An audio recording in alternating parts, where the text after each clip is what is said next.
தேனி மாவட்டத்தின் அந்த செம்மலை கிராமத்தில் அன்றைய மாலை பொழுது ஒரு அசாதாரணமான அமைதியுடன் தொடங்கியது.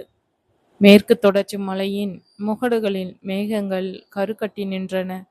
காற்றில் ஈரம் கலந்த மண்ணின் வாசனை ஊரெங்கும் பரவி இருந்தது. அந்த ஊரின் அடையாளமாக திகழும் பெரிய வீடு, தேக்குமர தூண்களும் ஆள் உயர திண்ணைகளும் கொண்ட அந்த வீடு காலத்தின் சாட்சியாக இருந்தது. பெரிய வீட்டின் எஜமானர் மாணிக்கம் ஐயா மதுரையின் ஒரு முக்கிய வேலையை முடித்துவிட்டு திரும்பிக் கொண்டிருந்தார். அவர் ஊருக்குள் நுழையும் போதே அடைமழை பிடித்து கொண்டது. வண்டி சக்கரம் சேற்றில் சிக்கி தவிக்க அவர் நனைந்தபடியே வீட்டின் போர்ட்டிகோவில் இருந்து இறங்கினார். ஆனால் அவர் தனியாக வரவில்லை. அவர் சட்டைக்குள்ளிருந்து ஒரு நனைந்த உருவம் மெல்ல வெளியே தலை நீட்டியது. அது ஒரு சிறுவன். சுமார் 10-12 வயது இருக்கலாம். கருகருவென்ற நிறம், கலைந்த சுருட்டை முடி, குளிரில் நடுங்கிக் கொண்டிருந்த உதடுகள். ஆனால் அவன் கண்களில் மட்டும் ஒரு விதமான காட்டுத்தனமான திமிர் இருந்தது. யார் இது ஐயா? இந்த மலையில் எங்கிருந்து கூட்டிட்டு வரீங்க? வேலைக்காரி நாச்சியம்மா பதற்றத்துடன் ஓடி வந்தாள். மாணிக்கம் ஐயா தன் தலையை துடைத்து கொண்டே, மதுரை சந்தையில ஒரு ஓரமா முடங்கி கிடந்தான் நாச்சியம்மா. கேட்டா யாருமே இல்லைங்கிறான். பெத்தவங்க யாருன்னு தெரியல, ஊரு பேரு தெரியல. நாய்க்குட்டி மாதிரி மலையில நனைஞ்சுக்கிட்டு இருந்தவன அனாதையா விட்டுட்டு வர மனசு வரல. இனி இவன் இங்கேயே வளரட்டும் என்றார்.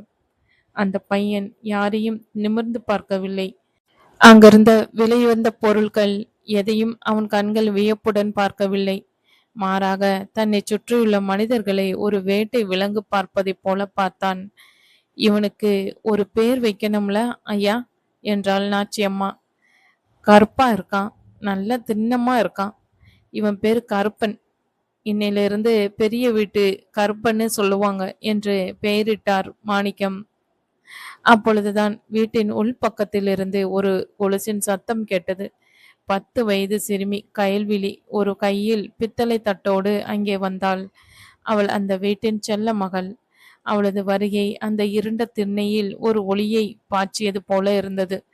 அப்பா, யார்ப்பா இவன்? ஏன் இவ்வளோ அழுக்கா இருக்கான்? கயல்வெளி தன் மூக்கை சுருக்கி கொண்டு கேட்டாள். கருப்பன் முதல் முறையாக தன் தலையை தூக்கினான். அவனது கண்கள் கயல்வெளியின் மீது நிலைத்தன.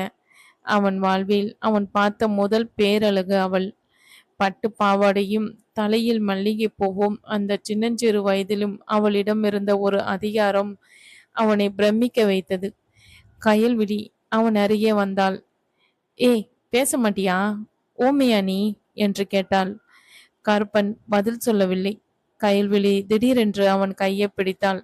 அந்த தொடுதல் அது ஒரு சாமானிய தொடுதல் அல்ல. கருப்பனின் உடம்பில் ஒரு மின்சாரம் பாய்ந்தது. அனதையாக தெருக்களில் அடிபட்டு வளர்ந்த அவனுக்கு ஒரு பெண்ணின் கரம் இவ்வளவு மென்மையாக இருக்கும் என்பது அப்பொழுதுதான் தெரிந்தது. அப்பா, இவன் கை ரொம்ப கரடு முரடா இருக்குப்பா, வேலைக்கார மாதிரியே இருக்கான் என்று சொல்லிவிட்டு சிரித்தாள் கயல். அந்த சிரிப்பு கற்பனின் இதயத்தில் ஒரு ஆழமான வடுவை ஏற்படுத்தியது. அது வலியா அல்லது ஒரு விதமான ஈர்ப்பா என்று அவனுக்கு தெரியவில்லை. ஆனால் அன்று முதல் அவனது உலகம் அவளை சுற்றியே சுழலப் போகிறது என்பதை அவன் ஆழ்மனம் உணர்ந்தது. திடீரென்று மாடியிலிருந்து ஒரு கனமான குரல் கேட்டது. அப்பா, யாரு கேட்டு இவனை வீட்டுக்குள்ள சேர்த்தீங்க?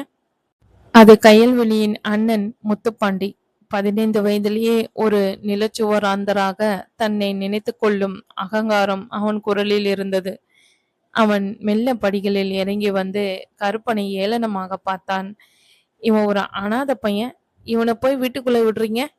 தொழுவத்துல கட்டி போட வேண்டியவன போய் திண்ணையில உட்கார வச்சிருக்கீங்க என்றான் முத்துப்பாண்டி வன்மத்துடன். மாணிக்கம் ஐயா அவனை கடிந்து கொண்டார். முத்துப்பாண்டி, வரவன் போறவன் கிட்ட எல்லாம் உன் அதிகாரத்தை காட்டாத. இனி இங்கதான் இருப்பான். முத்துப்பாண்டி கருப்பனை நெருங்கி வந்து அவன் காதருகே குனிந்து, ஞாபகம் வச்சுக்கோ அனாத பையலே, நீ இந்த வீட்டு நாய். எஜமானன் காலடியில தான் கிடக்கணும். என் தங்க பக்கத்துல உன்னை பார்த்த உன் காலை வெட்டிடுவேன் என்று எச்சரித்தான். கருப்பன் பயப்படவில்லை. மாறாக முத்துப்பாண்டியின் கண்களை நேருக்கு நேர் பார்த்தான். அந்த பார்வையில் இருந்த தைரியம் முத்துப்பாண்டியை இன்னும் ஆத்திரப்படுத்தியது. இரவு உணவு முடிந்தது. மழை இன்னும் ஓயவில்லை. நாச்சியம்மா கற்பனுக்கு ஒரு பழைய போர்வையை கொடுத்து திண்ணையில் படுக்க சொன்னாள். கற்பன் படுத்திருந்தான். ஆனால் அவனுக்கும் தூக்கம் வரவில்லை.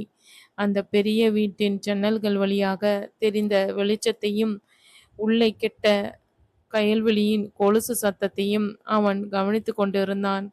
திடீரென்று ஒரு நிழல் அவன் அருகில் வந்தது. அது கயல்விழி. அவள் கையில் ஒரு தட்டில் சில இனிப்புகள் இருந்தன. இந்தா, பசிக்குமேன்னு எடுத்துட்டு வந்தேன்.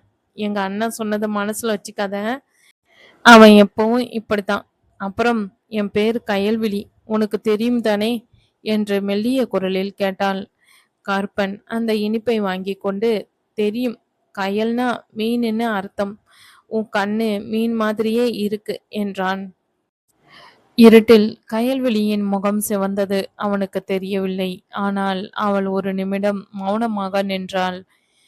நீயும் மற்றவங்களைப் போல அழுதுட்டு இருப்பேன்னு நினைச்ச. ஆனா நீ வேற மாதிரி இருக்க கருப்பா.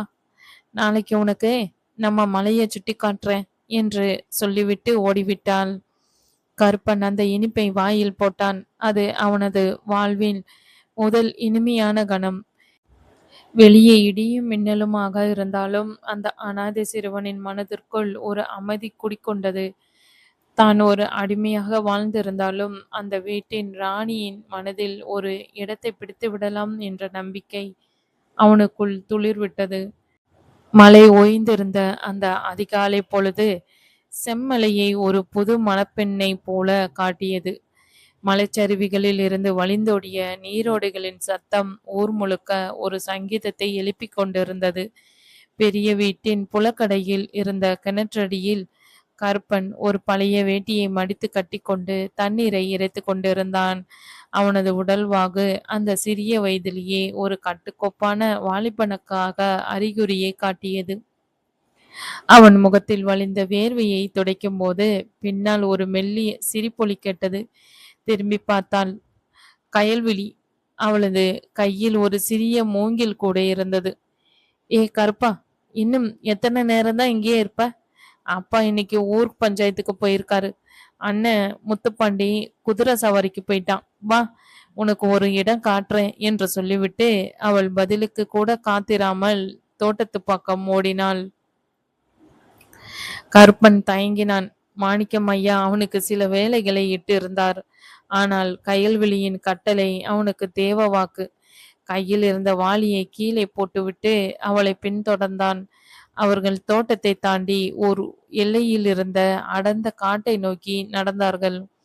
இங்கு வரத்துக்கு பயமா இல்லையா என்று கேட்டான் கற்பன். கயல்விழி திரும்பி பார்த்து தலைமுடியை சரி செய்தாள். பயமா? இந்த மலை என்னோடது கருப்பா. இங்க இருக்கிற ஒவ்வொரு கல்லும் செடியும் எனக்கு தெரியும். நீதான் புதுசு, ஜாக்கிரதையா கால் வச்சு வா என்று கிண்டலாக சொன்னாள். அவர்கள் ஒரு குறுகிய ஒற்றையடி பாதையில் ஏறி சென்றார்கள். காற்றில் காட்டு மல்லிகையின் வாசம் மூக்கை துளைத்தது. ஒரு குறிப்பிட்ட இடத்திற்கு வந்ததும் கயல்விழி ஒரு புதர் மறைவில் புகுந்து சென்றாள். கருப்பனும் பின்னாடியே சென்றான். அங்கு தெரிந்த காட்சி அவனை அப்படியே பிரமிக்க வைத்தது. அது ஒரு சிறிய நீர்வீழ்ச்சி. பாறைகளுக்கு இடையே பால் போல கொட்டும் தண்ணீர் கீழே ஒரு சிறிய தடமாக தேங்கி இருந்தது. அந்த இடத்தை சுற்றி பெரிய மரங்கள் கூடை போல கவிழ்ந்திருக்க சூரிய ஒளி இலைகளும் இடையே ஊடுருவி வைரம் போல மின்னியது. இதுதான் என்னோட ரகசிய இடம். யாருக்கும் தெரியாது, நாச்சியம்மாக்கு கூட என்று பெருமிதத்துடன் சொன்னாள் கயல். அவள் தடாகத்தில் ஓரத்தில் அமர்ந்து தன் மென்மையான பாதங்களை தண்ணீரில் நனைத்தாள். வா, வந்து உக்காரு என்று அவனை கூப்பிட்டாள். கற்பன் அவள் அருகே அமர்ந்தான்.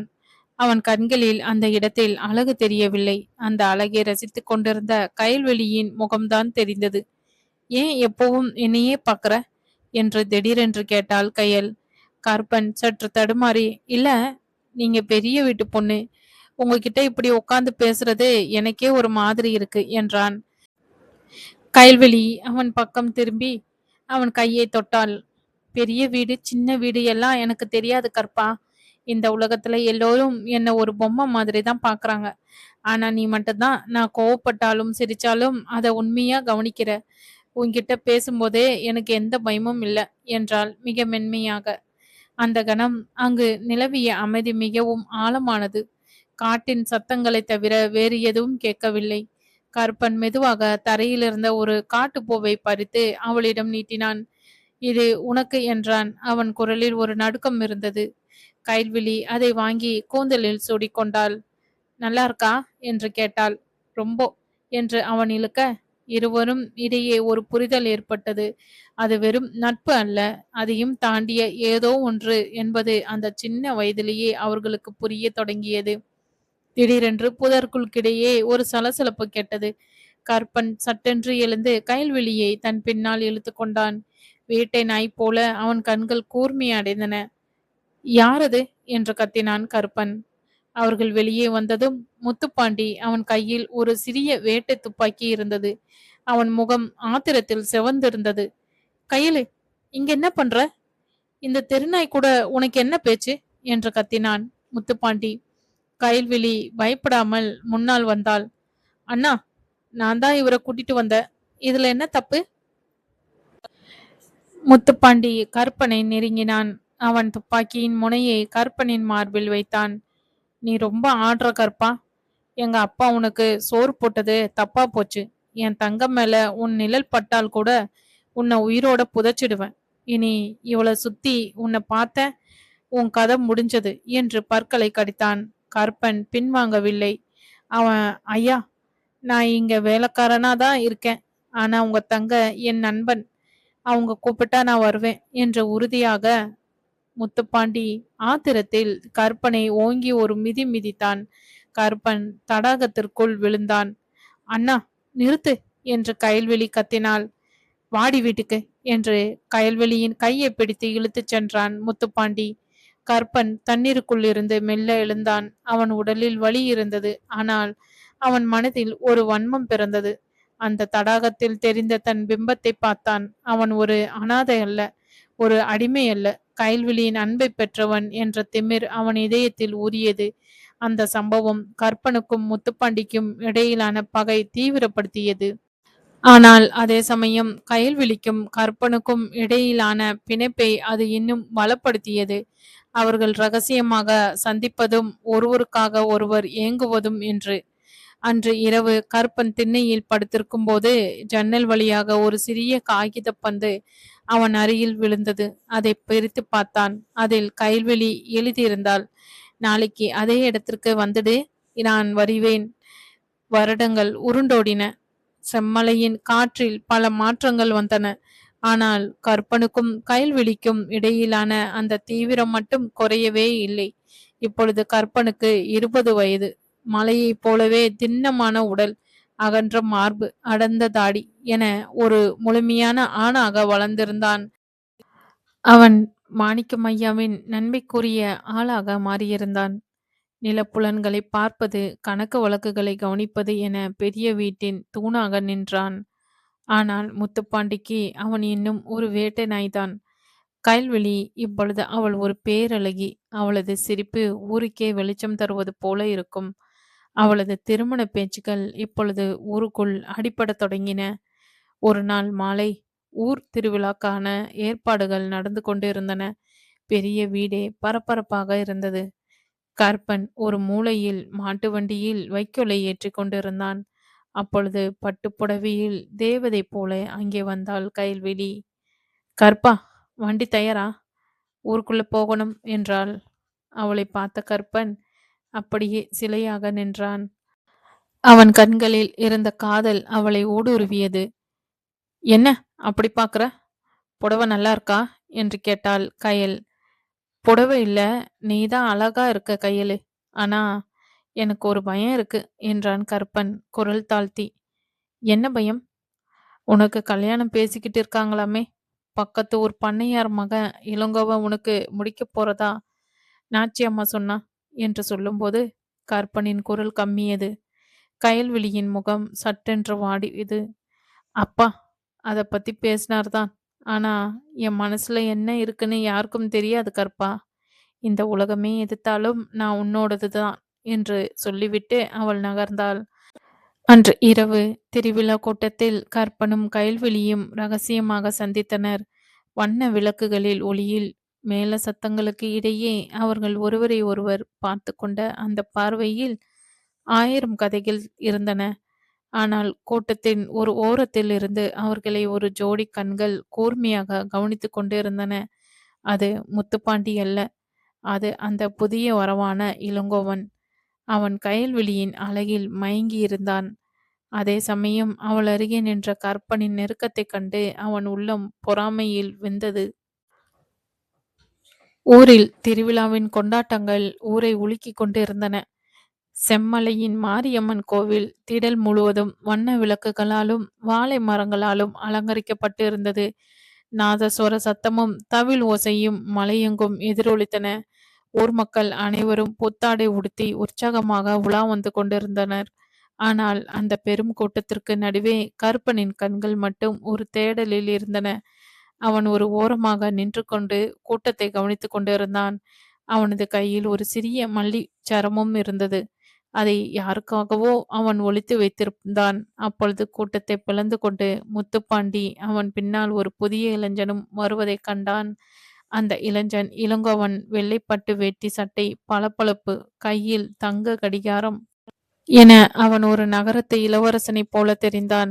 அவனது நடையில் ஒரு மென்மையான மெட்டித்தனம் இருந்தது. இவன்தான் இளங்கோவன், பக்கத்து ஊர் பண்ணையார் மகன். கையிலுக்கு இவனை தான் முடிவு பண்ண போறாங்களா என்று கற்பனின் மனதுக்குள் ஒரு நெருப்பு மூண்டது. இளங்கோவன் நேராக மாணிக்கம் ஐயாவை நோக்கி சென்று அவர் காலில் விழுந்து ஆசி பெற்றான். வாங்க இளங்கோ, சௌக்கியமா? படிப்பெல்லாம் முடிஞ்சதா என்று மாணிக்கம் ஐயா வாஞ்சையோடு கேட்டார். முடிஞ்சதுங்க ஐயா, இனி அப்பாவோட எஸ்டேட் வேலையை தான் பார்க்கணும்னு இருக்கேன் என்று இளங்கோவன் அடக்கமாக பதிலளித்தான். ஆனால் அவன் கண்கள் சுற்றி சுழன்று கயல்விழியை தேடின. அந்த நேரத்தில் கயல்விழி தன் தோழிகளுடன் அங்கே வந்தாள். இளஞ்சிவப்பு நிற பட்டு புடவையில் அவள் ஒரு மலர்ந்து வரும் தாமரை போல தெரிந்தாள். இளங்கோவன் அவளை பார்த்த கணமே திகைத்து நின்றான். அவனது முகத்தில் ஒரு மலர்ச்சி தோன்றியது. அவன் அவள் அருகே சென்று, கயல்விழி, எப்படி இருக்கீங்க? சின்ன வயசுல பார்த்தது, இப்ப அடையாளமே தெரியாத அளவுக்கு வளர்ந்துட்டீங்க என்றான் புன்னகையோடு. கயல்விழி ஒரு வேண்டா வெறுப்பான புன்னகையை மட்டும் வீசினாள். அவள் கண்கள் இளங்கோவனை தாண்டி தொலைவில் மர நிழலில் நின்று இருந்த கற்பனை சந்தித்தன. கற்பனின் முகம் இறுகி இருந்தது. அவனது கண்கள் நீ அவனிடம் பேசாதே என்று எச்சரிப்பதைப் போல இருந்தன. சற்று நேரத்தில் திருவிழாவின் முக்கிய நிகழ்வான சாமி ஊர்வலம் தொடங்கியது. மக்கள் நெருக்கடியில் கயல்விழி சற்று பின்தங்கிய போது கற்பன் மெல்ல அவள் அருகே சென்றான். என்ன, பெரிய எடுத்து மாப்பிள்ள வந்துட்டார் போல. கற்பனின் குரலில் ஏளனமும் வலியும் கலந்திருந்தது. கயல்விழி அவனை ஒரு முறை முறைத்தாள். இங்க பாரு கற்பா, தேவையில்லாம எதையும் பேசாத. அப்பா கூப்பிட்டதுக்காக அவர் வந்திருக்காரு.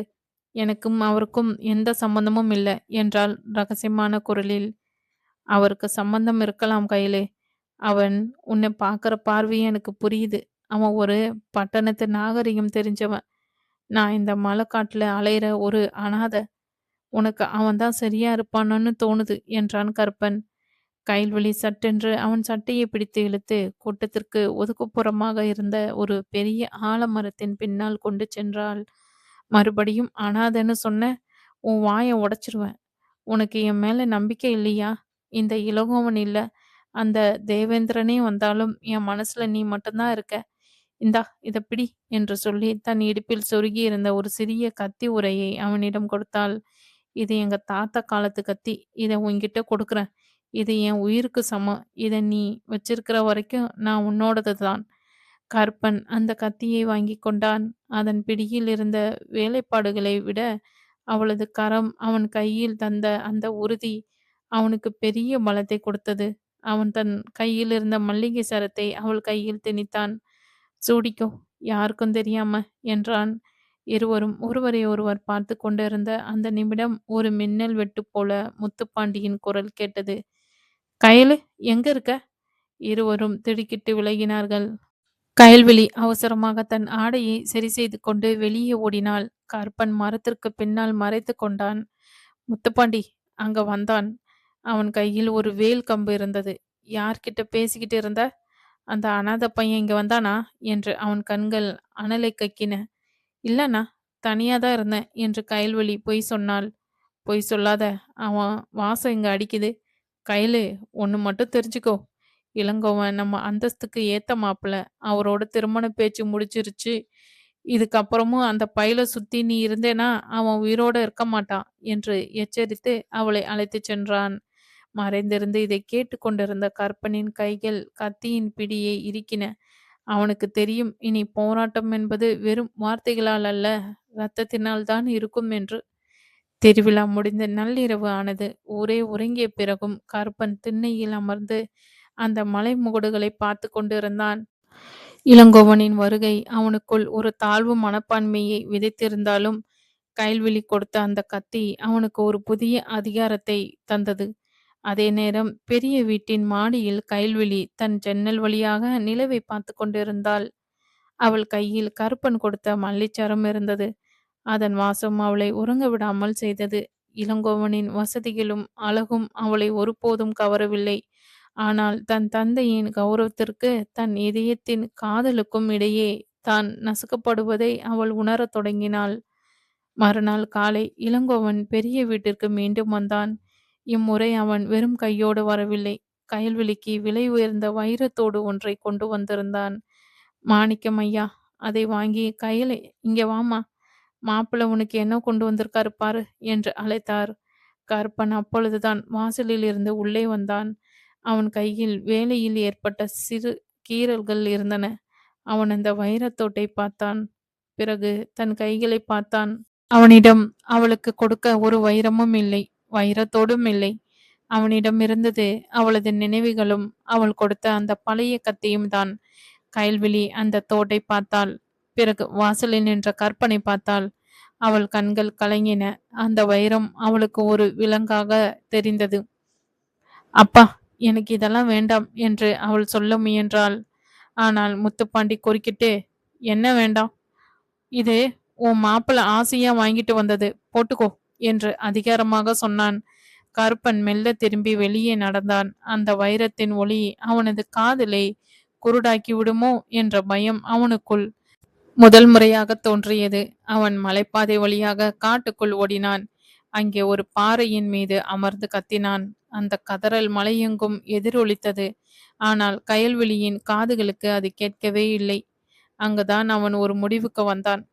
தான் ஒரு அனாதையாக இருந்தால் அவளை அடைய முடியாது. தனக்கும் ஒரு அந்தஸ்து வேண்டும், அதிகாரம் வேண்டும். அதை அடைய அவன் எதையும் செய்ய துணிந்தான். அடுத்த சில நாட்கள் செம்மலையில் ஒரு இறுக்கமான சூழல் நிலவியது. இளங்கோவன் அடிக்கடி பெரிய வீட்டுக்கு வருவதும் கயல்விழியுடன் பேச முயல்வதும் கற்பனை பித்தனாக்கியது. இளங்கோவன் ஒரு மோசமானவன் அல்ல. அவன் கயல்விழியை உரிமையிலேயே விரும்பினான். ஆனால் அவனது அந்த அன்பை கற்பனுக்கு பெரும் பகையாக தெரிந்தது. ஒரு நாள் மதியம் இளங்கோவன் தன் குதிரையில் மலைப்பாதையில் சென்று கொண்டிருந்தான். அப்பொழுது கற்பன் குறுக்கே வந்து நின்றான். தம்பி, கொஞ்சம் நில்லுங்க என்றான் கற்பன். இளங்கோவன் குதிரையை நிறுத்தி, என்ன கற்பா, ஏதாவது வேலையா என்று கேட்டான். வேலை இல்லைங்க, ஒரு விஷயம் சொல்லணும். கயல்விழிக்கும் எனக்கும் இடையில இருக்கிறது வெறும் நட்பு இல்ல. அவங்க மனசுல நான் தான் இருக்கேன். நீங்க ஒதுங்கி போறது தான் உங்களுக்கு நல்லது என்றான் கற்பன் நேரடியாக. இளங்கோவன் சிரித்தான்.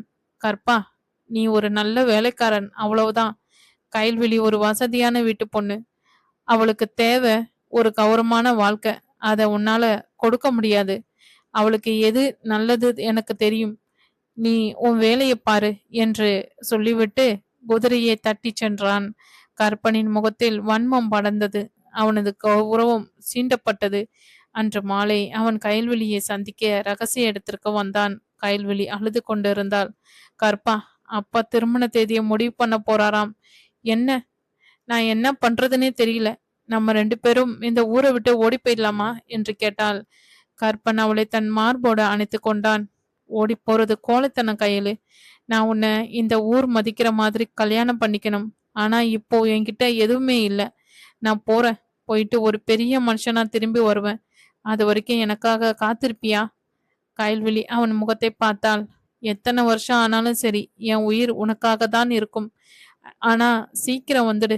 இந்த இளங்கோவன் கிட்ட இருந்து என்னை யாராலையும் காப்பாற்ற முடியாது. அன்று இரவு கற்பன் யாரிடமும் சொல்லாமல் பெரிய வீட்டை விட்டு வெளியேறினான். அவன் கையில் கயல்விழி கொடுத்த கத்தி மட்டும் இருந்தது. அவன் இருட்டில் மலை இறங்கும் போது அந்த ஊரை அவனை பார்த்து சிரிப்பது போல இருந்தது. ஆனால் அவன் மனதில் ஒரே ஒரு எண்ணம் தான் இருந்தது. கயலு, நான் வருவேன். வரும்போது இந்த செம்மலையே என் காலுக்கு கீழே இருக்கும். ஆனால் கருப்பன் போன அடுத்த வாரமே மாணிக்கம் ஐயாவுக்கு உடல்நிலை மோசமானது. அவர் படுத்த படுக்கையானார். வீட்டின் முழு அதிகாரமும் முத்துப்பாண்டியின் கைக்கு வந்தது. அவன் கயல்விழியை ஒரு சிறை கைதி போல நடத்தினான். இப்போ உன் கற்பம் இல்ல, உன்னை காப்பாத்த யாரும் இல்ல. அடுத்த மாசம் முகூர்த்தம், நீ இளங்கோவனை தான் கட்டிக்கணும் என்று கட்டளையிட்டான் முத்துப்பாண்டி. கயல்விழி உணவின்றி உறக்கமின்றி வாடினாள். ஒவ்வொரு நாளும் ஜன்னல் வழியாக மலைப்பாதையை பார்த்து கொண்டே இருந்தாள். கருப்பன் வருவான் என்ற நம்பிக்கை அவளை உயிர் வாழ வைத்தது. ஆனால் நாட்கள் வாரங்களாகி வாரங்கள் மாதங்களாகி போயின. கற்பனை பற்றிய எந்த செய்தியும் வரவில்லை. ஊருக்குள் ஒரு வதந்தி பரவியது. கற்பன் ஆற்றில் விழுந்து இறந்து விட்டான் என்று. முத்துப்பாண்டி தான் இந்த வதந்தியை பரப்பினான் என்பது கயல்விழிக்கு தெரியாது. அவள் இதயம் நொறுங்கியது. அவன் இல்லனா நான் எதுக்கு வாழணும் என்று அவள் தற்கொலைக்கு முயன்றபோது நாச்சியம்மா அவளை தடுத்தாள். கண்ணு, நீ செத்துட்டா அந்த பயலோட ஆத்மா சாந்தி அடையாது. அவன் உனக்காக தான் கஷ்டப்பட்டுட்டு இருப்பான். நீ இளங்கோவனை திருமணம் செஞ்சுக்கோ, அப்பவாச்சும் இந்த வீடு அமைதியா இருக்கும் என்று அறிவுரை கூறினாள். கயல்விழி ஒரு பிணம் போல சம்மதித்தாள். அவள் கண்கள் காய்ந்து போயிருந்தன. திருமண நாள் வந்தது. செம்மலைய மனக்கோலம் பூண்டு இருந்தது. இளங்கோவன் கயல்விழியின் கழுத்தில் தாலி கட்டினான்.